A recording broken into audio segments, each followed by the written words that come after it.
Welcome back to CBS This Morning. I'm Gail King with Anthony Mason and Tony DeCopel. There are increasing concerns about the popular heartburn drug Zantac and its generic version, too, because of a chemical that could lead to cancer. 3 large pharmacy chains in the U.S. recently pulled the drugs off the shelves following an FDA alert about an impurity in the medication.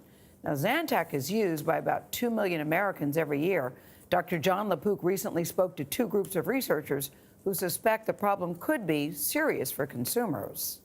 We take the entire tablet, just as a patient would, and we dissolve it into the solvent. At this Connecticut lab called Valisure, researchers test drugs from its own online pharmacy to check for purity and quality. Last spring, they analyzed a few heartburn drugs to see if they contained NDMA, a chemical known to possibly lead to cancer. That same chemical had led to recalls of some blood pressure pills last year.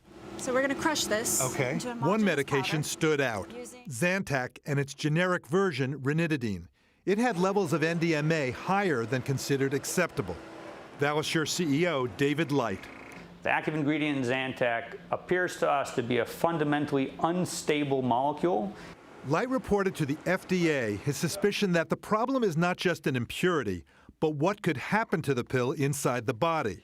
And in a variety of conditions of the lab, conditions of the human body, it can break down and then form the carcinogen NDMA.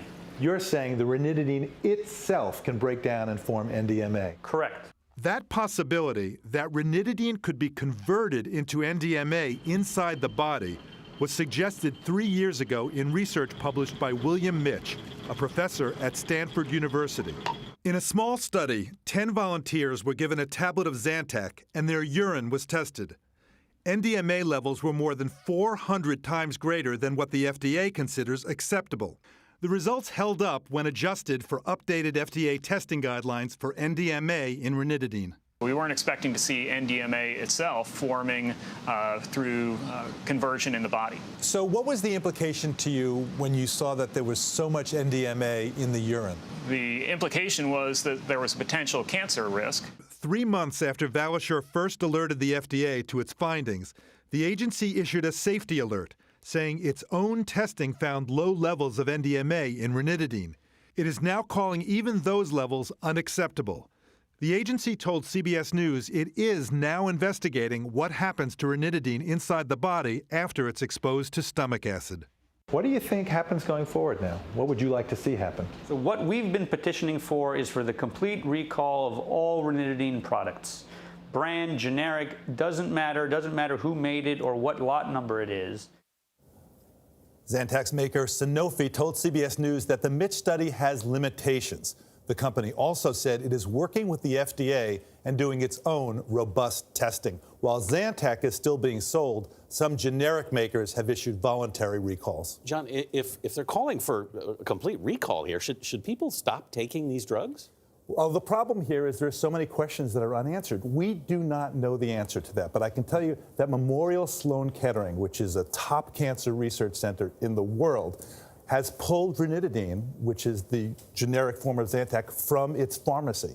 And it is also doing an investigation to see if people who come in who are taking ranitidine or Zantac have an increased rate of having certain types of cancers. So lots of questions, and we don't have enough answers. It's interesting here. It was flagged. Something was flagged 3 years ago. Yeah.